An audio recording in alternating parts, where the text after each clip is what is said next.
시를 한 편 좀 읽어드리고 시작하려고 합니다. 네, 살다가 살아보다가 더는 못 살 것 같으면 아무도 없는 산비탈에 구덩이를 파고 들어가 누워 곡기를 끊겠다고 너는 말했지. 나라도 곁에 없으면 당장 일어나 산으로 떠날 것처럼 두 손에 심장을 꺼내 쥔 사람처럼 취해 말했지. 나는 너무 놀라 번개같이 사랑을 발명해야만 했네. 제가 최근에 읽은 신영철 문학평론가의 그 인생의 역사라는 책에 보면 이 시가 수록되어 있는데요. 이 시의 제목이 오늘 설교의 제목이 되었습니다. 조금 쓸쓸한 시죠. 한 사람은 당장이라도 목숨을 끊으려고 하는 사람이고, 다른 한 사람은 그 사람을 앞에서 마주하고 있는 사람입니다. 목숨을 끊으려고 하는 사람이 어떤 식으로 그런 행동을 하는지 시의 묘사는 이렇게 나와 있습니다. 살다가 살아보다가 더는 못 살 것 같으면 아무도 없는 산비탈에 구덩이를 파고 들어가 누워 곡기를 끊겠다고 너는 말했지. 사람이 스스로 자신의 목숨을 끊겠다고 생각할 때가 언제일까? 저는 잘 짐작이 되질 않지만 아마도 이런 경우일 거예요. 지옥 같은 삶으로부터 벗어날 방법이 아무것도 없거나, 혹은 더 이상 삶을 지속할 이유, 그러니까 내가 이 세상에 존재해야 할 이유가 사라질 때, 이 시의 화자 앞에 있는 그 사람의 경우가 바로 그런 경우일 겁니다. 미리 자신의 무덤 속으로 들어가 어떤 음식도 거부하고서 서서히 굶어 죽는 것을 선택합니다. 누워 있다고 했으니 누운 사람은 하늘을 마주 볼 텐데요. 어쩌면 그 사람은 자기 삶에 대한 자책이나 원망만이 아니라 자신의 죽음을 마주하고 있는, 자기 눈앞에 있는 결정적인 관객을 신을 향해 노려보고 있는지도 모릅니다. 내 삶에서 해결할 수 없는 이토록 거대한 삶의 무의미를 내게 던져주고서 당신은 무엇을 하느냐 하고 물으면서 그 사람은 그렇게 자신을 죽이고 있습니다. 그리고 그런 사람을 마주하고 있는 이 시의 화자가 있습니다. 그 사람은 자신 앞에서 사람을 향해 이렇게 생각해요. 나라도 곁에 없으면 당장 일어나 산으로 떠날 것처럼 두 손에 심장을 꺼내 쥔 사람처럼 취해 말했지. 나 자신이라도 곁에 없으면 그 사람은 분명 당장이라도 산에 올라가 그럴 사람이라 생각하는데, 이 말을 반대로 하면 어떻습니까? 내가 그의 곁에만 있다면 그는 산으로 달려가지 않아도 된다. 그래서 시의 결론은 이렇습니다. 나는 너무 놀라 번개같이 사랑을 발명해야만 했네. 제가 이 시를 떠올린 것은 이 나오미의 처지 때문인데요. 지금껏 지내온 고향 베들레헴에 거대한 흉년이 들어서 원치 않는데도 별다른 뾰족한 수고가 없어서 나오미는 남편과 사랑하는 두 아들과 함께 걸음을 옮깁니다. 그들이 향한 모압 지방에는 이 와디라고 하는 일종의 건천이기도 한, 평소에는 마른 골짜기였다가 비가 오면 이 수로가 되는 것이 지역 곳곳에 뻗어져 있어서 비가 적당히 오는 데다가 물도 잘 스며드는 땅이라 그 땅은 농사가 잘 되는 땅이라고 합니다. 이 가족은 모압 지방으로 건너가면서 어떤 생각을 하며 갔을까요? 비록 베들레헴에서 우리는 힘겹게 살았지만 모압에서만큼은 우리의 형편이 조금은 달라지겠지 하는 기대가 그들에게는 있었을 겁니다. 하지만 성경은 냉정하리만큼 이렇게 기술합니다. 룻기 1장 3절, 나오미의 남편 엘리멜렉이 죽고 나오미와 그의 두 아들이 남았으며 성공을 꿈꾸며 삶의 형식을 과감하게 바꾸었는데도 성경은 그들이 모압에서 풍족한 것을 얻었다든지 전보다는 그래도 생활이 나아졌다든지 그런 기록에 대해서는 전혀 다루고 있지 않습니다. 나아지기는커녕 상황은 전보다 더욱 악화됩니다. 남편은 죽고 남은 것은 두 아들밖에 없다고요. 고대 근동 당시 이 과부라고 하는 것이 얼마나 사회적, 경제적으로 소외되기 쉬운 조건이었는지는 아마 대부분 아실 겁니다. 그런데 나오미는 좌절하지 않으려고 애썼을 거예요. 자신에게는 먹여 살려야 할 두 아들이 있었을 테니까요. 현실은 어렵고 고되기만 하지만 그럼에도 자신 곁에 있는 이 두 아들을 키워야 한다는 마음으로 나오미는 하루하루를 버텼을 겁니다. 그렇게 해서 두 아들은 어느덧 장성하고 사랑하는 사람을 데리고 왔을 때 그때 그것을 본 나오미의 감정은 또 어땠을까요? 다시 우리 가정에 이 하나님의 돌보심이 임하는구나 생각하지 않았을까요? 획기적인 변화나 확연할 정도로 눈에 보이는 변화가 혹은 기적이 임하진 않지만 다만 이제는 내 삶을 조금은 안심하고 대해도 되겠구나 라고 생각했을 겁니다. 하지만 성경은 또다시 냉혹한 기술을 이어갑니다. 룻기 1장 5절 말론과 기럐이 두 사람이 다 죽고 그 여인은 두 아들과 남편의 뒤에 남았더라. 비록 남편이 세상을 떠나고 혼자 남았지만 안간힘을 다해 남은 두 아들을 길러 이윽고 자녀들은 한 일가를 각각 이루었는데 그것으로 이제 내 삶에 대해 나는 조금은 안심이라는 것을 할 수 있었는데 삶은 그러나 나오미를 또 다른 궁지로 몰아넣습니다. 이번에는 나오미만이 아니라 오르바와 룻도 함께요. 그렇게 해서 각각 자신의 남편을 잃은 3명의 과부가 남았습니다. 이렇게 혹독한 사별은 자기 자신만 겪으면 되었지 어째서 하나님은 두 며느리에게도 겪게 하시는가? 나오미는 남은 둘을 보면서 불쑥불쑥 이런 생각이 들지 않았을까? 너무 허탈해서 오히려 허탈해지지 않으면서 말입니다. 그때 나오미는 고향 베들레헴에 하나님의 은혜로 흉년이 조금씩 그쳐간다는 소식을 듣습니다. 성경에는 여호와께서 자기 백성을 돌보시사 그들에게 양식을 주셨다 함을 듣고 라고 표현되어 있어서 베들레헴으로 가기만 해도 나오미 자신은 이 하나님의 은혜의 자장 아래에 들어갈 수 있다고 생각한다는 식으로 추측하게 만드는데요.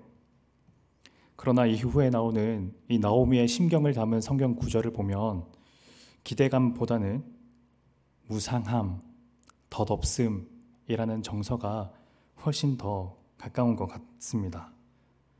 이것은 나오미가 베들레헴에 도착했을 때 이 베들레헴에 있던 나오미를 알던 사람들이 그녀를 향해 정말 나오미가 맞니? 라고 물었을 때 나오미는 오히려 그런 그들을 향해서 더 이상 나를 나오미라 부르지 말고 마라라 부르라고 했던 그녀의 자기 인식과도 이 부분은 맞닿아 있는데요.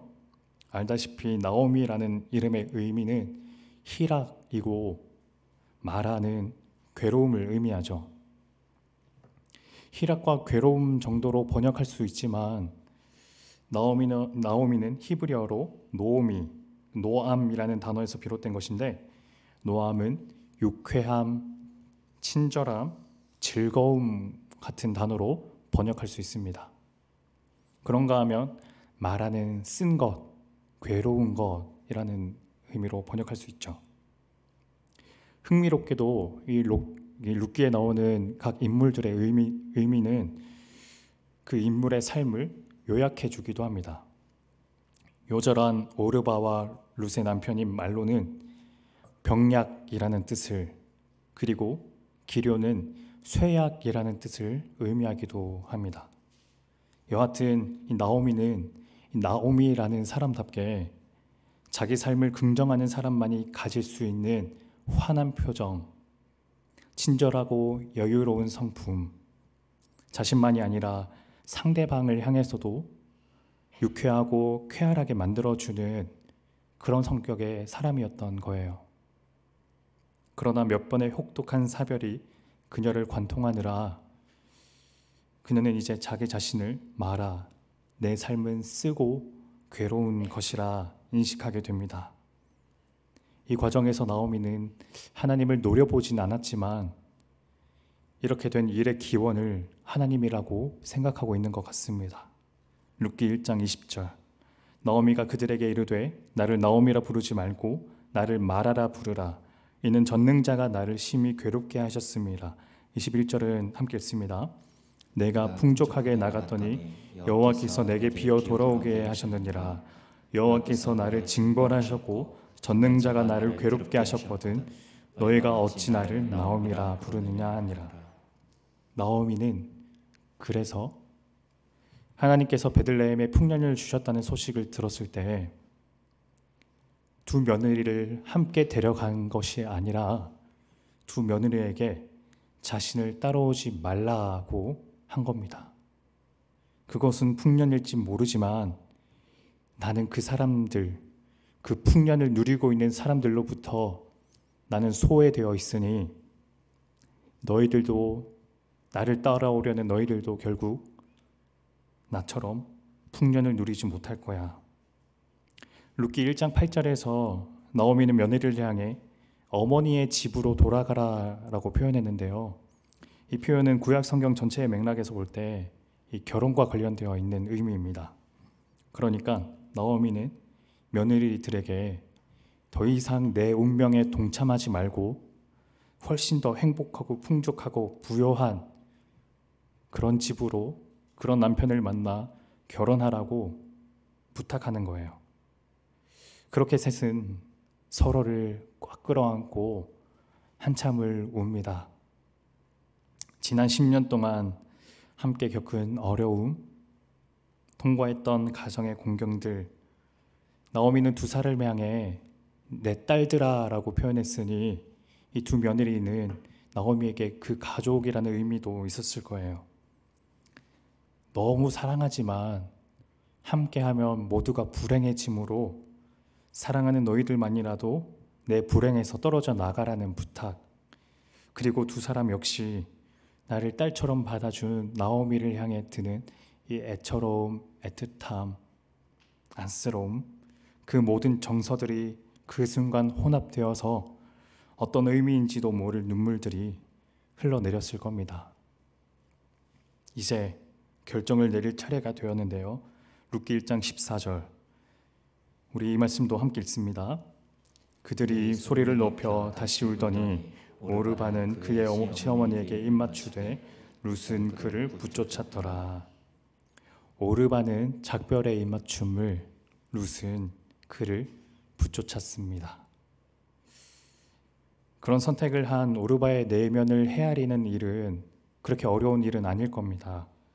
다만 지금까지 겪어온 경험을 토대로 미래를 떠올려 보는 우리 생각에서는 오르바보다는 룻의 결정이 가늠하기 더 어려운 행동일 거예요. 룻의 행동인 붙쫓다라는 단어의 의미는 창세기 2장 24절에 나오는 이러므로 남자가 부모를 떠나 그의 아내와 합하여 둘이 한 몸을 이룰지니라에 나오는 이 합하여라는 단어의 의미와 같은 단어입니다. 마치 남녀 간의 혼인 관계처럼 룻은 그 나오미와 연합하기로 결정한 거예요. 룻은 어떻게 그런 결정을 내릴 수 있었을까? 이 맥락에서 저는 오늘 처음 읽은 시를 다시 호출합니다. 살다가 살아보다가 더는 못 살 것 같으면 아무도 없는 산비탈에 구덩이를 파고 들어가 누워 곡기를 끊겠다고 너는 말했지. 나라도 곁에 없으면 당장 일어나 산으로 떠날 것처럼 두 손에 심장을 꺼내 쥔 사람처럼 취해 말했지. 나는 너무 놀라 번개같이 사랑을 발명해야만 했네. 모두가 나오미를 떠나는 것이 더 합리적인 선택이다. 혹은 그럴 수밖에 없는 일이다 생각했을 때 룻은 오히려 그를 붙잡은 것은 이 시의 표현처럼 그 순간 사랑을 발명했던 겁니다. 룻이 나오미를 붙잡다라는 것은 그저 물리적인 이 신체가 그를 따라간다거나 그의 신체를 잡았다라는 의미라기보다 그걸 넘어서 나오미의 그 기구한 운명까지 자기 것으로 끌어안은 것이기도 한 겁니다. 내가 당신의 삶을 함께 견뎌줄게. 이 시가 인용된 책의 문장을 다시 인용하면서 오늘 말씀을 정리하려고 합니다. 어거스틴이 남긴 말이기도 한데요. 아모 볼로 우투시스, 사랑합니다. 당신이 존재하기를 원합니다. 사랑은 바로 당신이 죽지 않아도 된다는 것, 당신이 지금 이곳에 있다는 것이 내게 행복이다라는 것, 예수님께서 저희들에게 베푸신 사랑이 또 저희에게 건네주신 생명이 바로 이런 의미의 사랑 아닙니까? 당신은 죽지 않고 살아 있어야 합니다. 그런 맥락에서 당신은 무가치하지 않고 이곳에 존재하기를 원합니다 라고 우리가 그 사랑을 재발명해야 하는 그런 상대는 누구이십니까? 또 우리 주변에 이 나오미와 같은 인물은 또 누가 있겠습니까? 자신은 나오미라는 이름이 어울리지 않고 차라리 마라라는 이름이 낫다고 생각하는 사람을 알고 계시는지요? 혹은 내가 속한 공동체에서 그 어떤 곳에서도 나는 이곳에서 없어져도 사라져도 좋다라고 생각하는 사람을 알고 계시는지요? 우리가 그런 사람을 사랑하는 것은 당신이 존재하기를 원합니다 라고 표현하는 일이고, 이 일은 본질적으로 당신의 존재 자체를 원하는 일이므로 생명을 건네는 일과 같습니다. 하나님께서 예수님을 통해 우리에게 먼저 건네주신 그런 생명 말입니다. 그런 생명을 오늘 우리가 속한 또는 우리가 알고 있는 또 다른 나오미들에게 건네주는 일을 저희가 하길 원합니다. 오늘 말씀을 담은 참량으로